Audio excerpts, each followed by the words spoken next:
Jerusalém, Quinta-feira Santa, no cenáculo, onde Cristo reuniu seus apóstolos na véspera de sua paixão, um gesto simples se eternizou.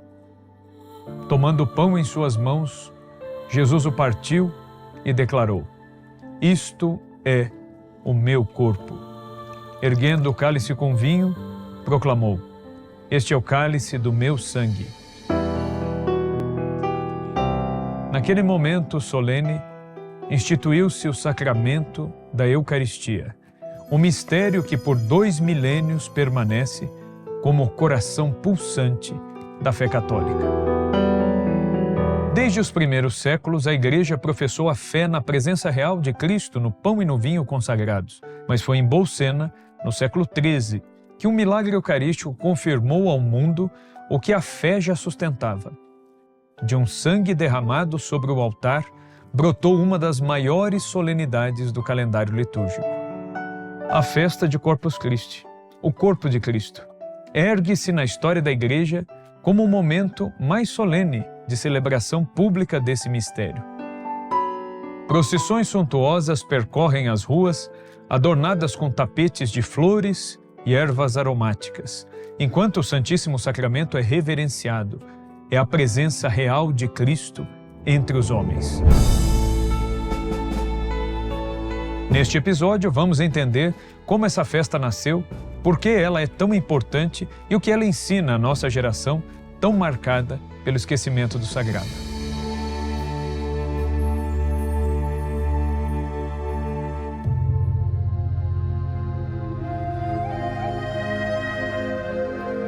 A Eucaristia sempre esteve no coração da Igreja.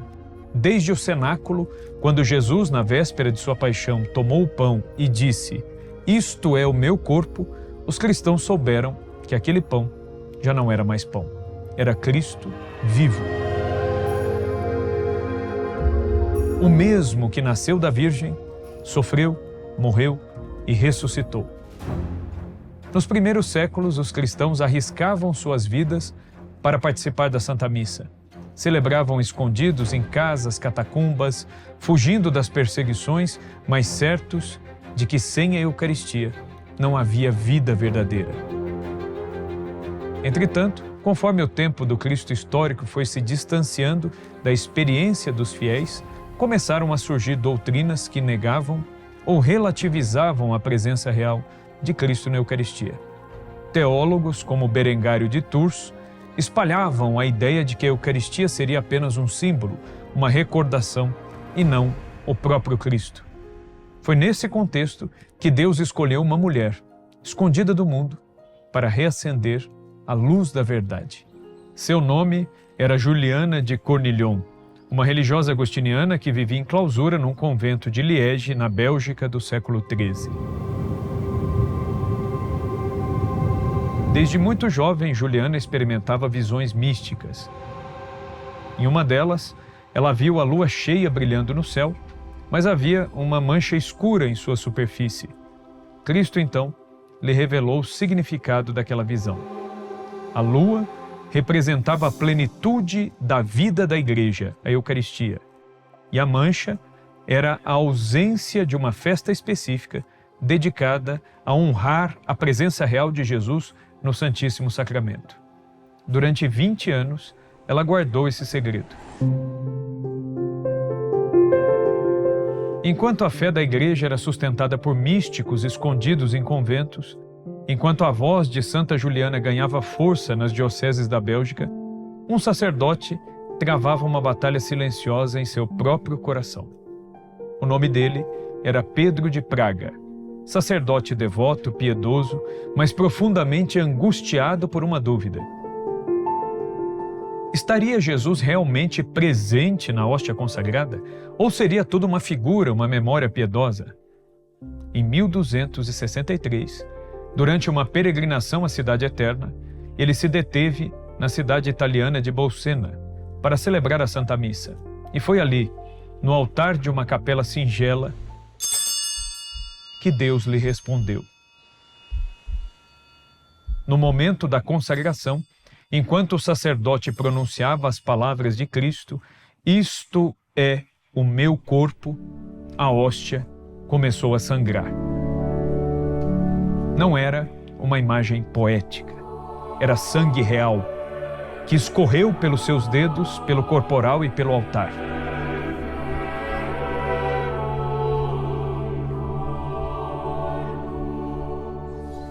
O padre Pedro ficou atônito e em prantos. A sua dúvida foi dissolvida. Ela foi dissolvida pela própria carne do Cordeiro. O milagre se espalhou rapidamente. A notícia chegou ao Papa Urbano IV, que na época estava na cidade de Orvieto, a poucos quilômetros dali.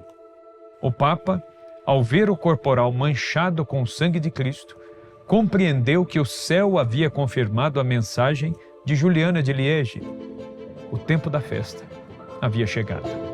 Em 11 de agosto de 1264, Urbano IV publicou a bula Transiturus de hoc mundo, instituindo para toda a Igreja a solenidade de Corpus Christi, a ser celebrada na quinta-feira após a solenidade da Santíssima Trindade. Naquela bula histórica, ele declarou: desejamos que uma vez por ano, em um dia especial, o povo cristão celebre com grande reverência e alegria o memorial deste sacramento inefável, para reparar as injúrias cometidas contra ele e para inflamar os corações no amor de Deus. Ele compreendia que os sacrários do mundo precisavam ser cercados de adoração, doutrina sólida e festa solene. A Eucaristia não poderia permanecer apenas nos altares, precisava ser levada às ruas. Mas para essa festa ter a nobreza que merecia, faltava ainda algo fundamental: a liturgia, os hinos, a poesia da fé. E para isso, o Papa Urbano IV sabia a quem recorrer. Para tornar a nova festa verdadeiramente digna do seu mistério, o Papa Urbano IV buscou não apenas textos, mas orações que cantassem a fé da Igreja. Textos que fossem ao mesmo tempo profundos como a doutrina e belos como o próprio sacramento que celebrava. Foi então que ele confiou essa missão a Santo Tomás de Aquino, o doutor angélico, homem que estudava de joelhos, escrevia diante do sacrário e silenciava sempre ao ouvir a palavra da Igreja. Santo Tomás, obediente e inspirado, compôs alguns dos mais belos hinos da tradição católica. Esses hinos não são apenas expressões artísticas, são verdadeiras aulas de teologia eucarística em forma de poesia e oração. Entre eles, o mais conhecido talvez seja o Pangelingua Gloriosi.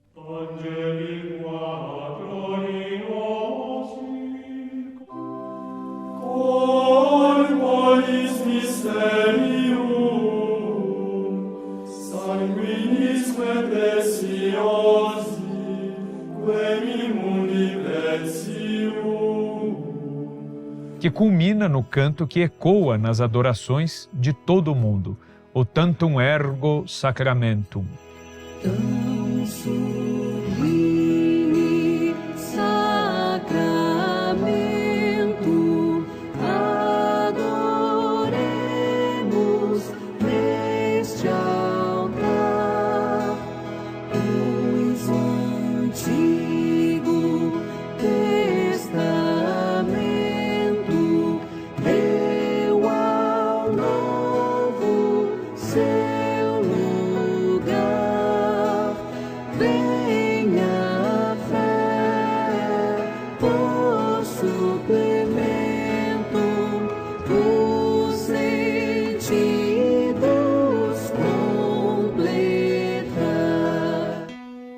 Veja a precisão teológica de cada verso.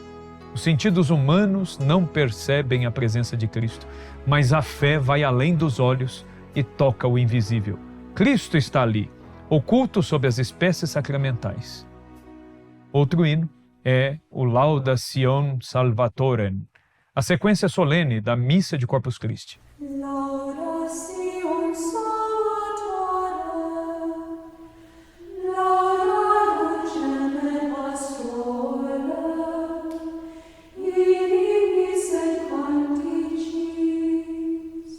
Ela canta com exatidão o dogma da transubstanciação, a presença real de Cristo sob cada uma das espécies, e a comunhão dos fiéis com o próprio Cristo vivo. Eis o pão dos anjos, feito pão dos homens peregrinos, verdadeiro pão dos filhos, que não deve ser lançado aos cães. E há ainda o íntimo, silencioso e adorante, adoro te devote, adoro-te devotamente, ó Deus escondido. Adoro te devote, latens Deitas, quae suvis figuris perelatitas.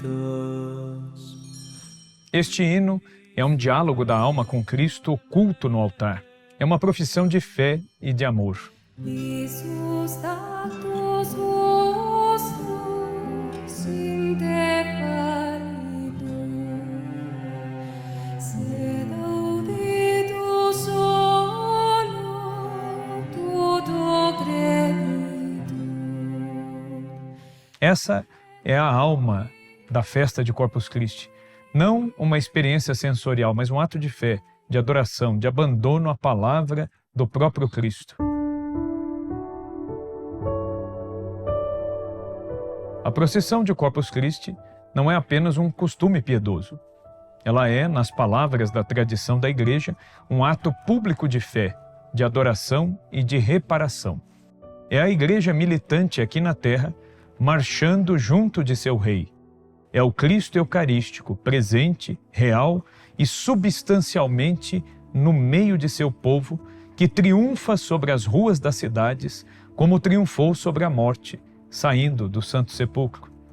O Papa Leão XIII, na encíclica Mire Caritatis, dizia: nada há mais salutar, nada mais eficaz para alimentar a piedade do que a Eucaristia, que contém em si o próprio autor da graça. Por isso, devem ser promovidas com todo zelo as festas e procissões públicas em honra deste sacramento adorável. O Catecismo de São Pio X ensina que as procissões são manifestações exteriores da fé cristã, atos de piedade pública que glorificam a Deus, atraem graças e servem de edificação ao próximo. Na procissão de Corpus Christi, esse ensinamento atinge sua plenitude. É Cristo caminhando visivelmente entre o seu povo. É a realeza social de Jesus que se proclama nas ruas diante de todos os fiéis, ou até mesmo dos indiferentes. E é a doutrina da presença real que se encarna nos gestos, nos cantos e no silêncio reverente da multidão. Mas há nela algo ainda mais profundo. A procissão de Corpus Christi repara os ultrajes cometidos contra o Santíssimo Sacramento. No mundo que banaliza o sagrado, que abandona os altares, que nega ou despreza a presença real de Cristo na Eucaristia, a Igreja se levanta com fé e coragem e restitui a honra devida ao seu Senhor. No Brasil, essa herança floresceu desde os primeiros séculos da colonização. As cidades eram planejadas em torno da Igreja Matriz e as ruas se preparavam com solenidade para a passagem do Rei Eucarístico. As famílias inteiras trabalhavam juntas para confeccionar os tapetes, misturando arte, fé, flores e sacrifício. Tudo para preparar um caminho digno para aquele que é o caminho. O Brasil, de certo modo, liga-se a esta festa de Corpus Christi de um modo muito especial. O milagre de Bolsena ocorreu no altar, abaixo do qual se encontram as relíquias de Santa Cristina. Podemos dizer que as relíquias desta santa mártir foram testemunhas deste grande milagre que deu origem a Corpus Christi. E parte destas relíquias estão no Brasil, partes significativas, ligando assim esta terra de Santa Cruz, que nasceu na celebração de uma Santa Missa, à própria devoção universal à presença real de Cristo no corpo, no sangue, na alma e na divindade que sabemos estar nas espécies eucarísticas. Essas relíquias vieram parar no Brasil no ano de 1927, quando o segundo bispo de Campinas, interior de São Paulo, Dom Francisco de Campos Barreto, em visita ad limina ao Papa Pio XI, solicitou ao Santo Padre que lhe enviasse algumas religiosas para o trabalho pastoral na sua diocese. Como o Papa não conseguiu atendê-lo, já que haviam muitos pedidos de religiosas para tantos lugares do mundo, Pio XI resolveu, de alguma maneira, amparar o bispo de Campinas, mas o fez de uma maneira bastante inusitada. Já que não tinha as religiosas para enviar, enviou como companhia do bispo de Campinas as relíquias de Santa Cristina.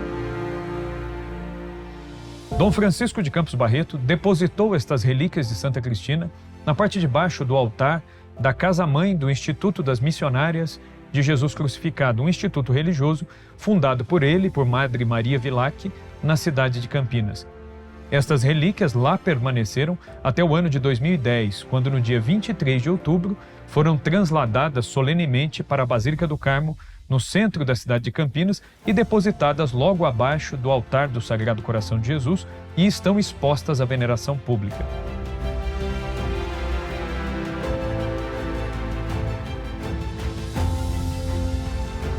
Por isso, podemos dizer que um elo liga o Brasil à terra de Santa Cruz, que foi descoberta no dia 22 de abril, mas que nasce de fato do altar, nasce da celebração da Eucaristia no dia 26 de abril de 1500, e que hoje honra Jesus através da sua presença real no Santíssimo Sacramento e anualmente, em tantas cidades, em tantos lugares, faz questão de dar um testemunho público da fé na presença real de Jesus na Eucaristia.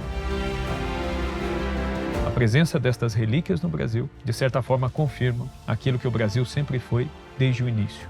O Brasil é uma nação eucarística. O Brasil é uma nação mariana.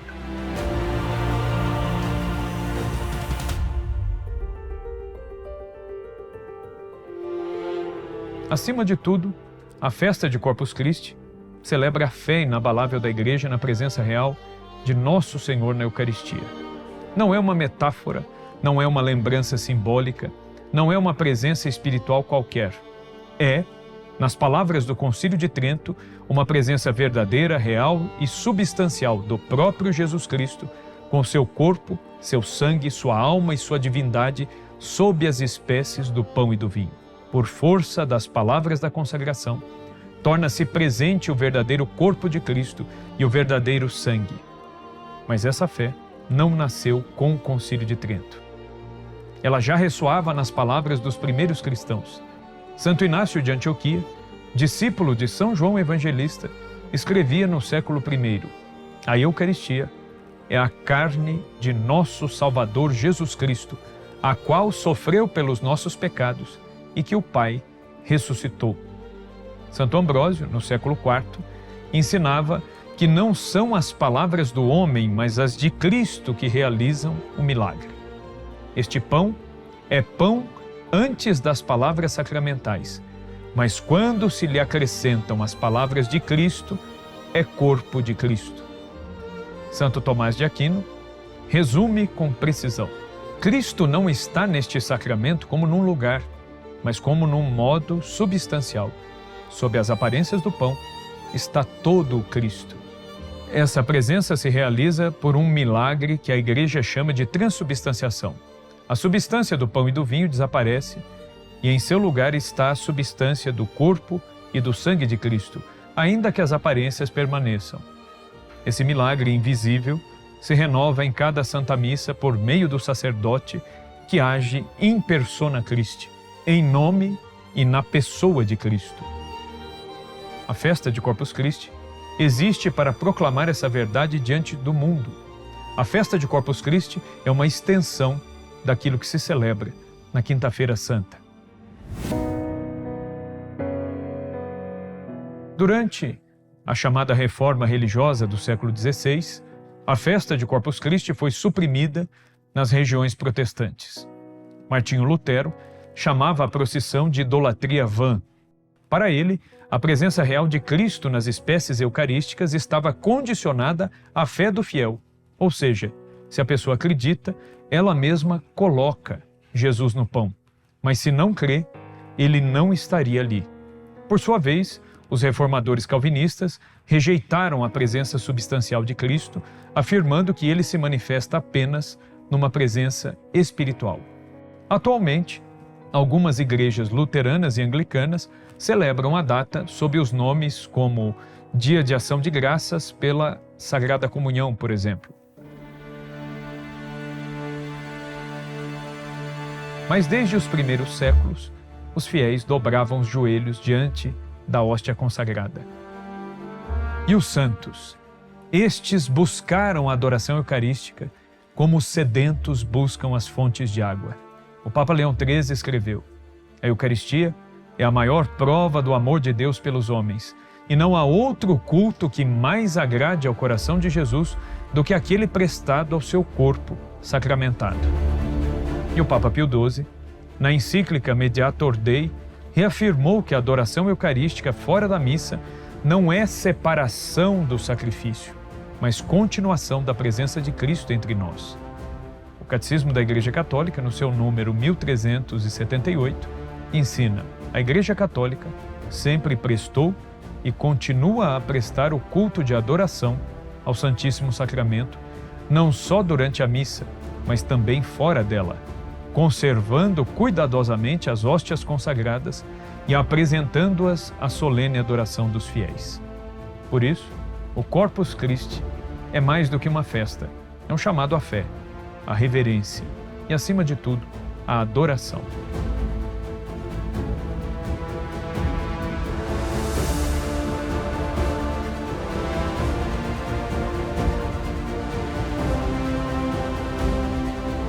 E que essa solenidade desperte em nós o desejo de buscar o invisível, de encontrar o sagrado, de redescobrir que mesmo neste mundo tão ruidoso, o Deus vivo ainda passa por nossas ruas.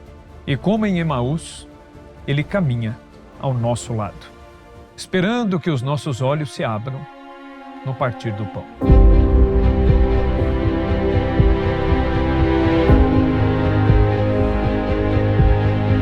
Nós, da Brasil Paralelo, não dependemos de grandes conglomerados de Hollywood nem de verbas do governo. Nosso único compromisso é com os nossos membros assinantes. Por isso, estamos liberando agora uma condição especial para você se juntar a nós: o plano mensal da Brasil Paralelo. Nossa plataforma conta com filmes premiados, catálogo infantil seguro para todas as idades, cursos exclusivos e análises aprofundadas que você só encontra aqui. Mas atenção! Essa oferta pode sair do ar a qualquer momento e só está disponível para quem está assistindo a este vídeo, pelo link da descrição ou pelo QR Code na tela. Torne-se membro da Brasil Paralelo e nos ajude a continuar fazendo o trabalho que poucos têm coragem de fazer. Clique no link deste vídeo ou aponte seu celular para o QR Code na tela e ative todos os seus bônus agora mesmo. Nós contamos com você. Muito obrigada e até breve.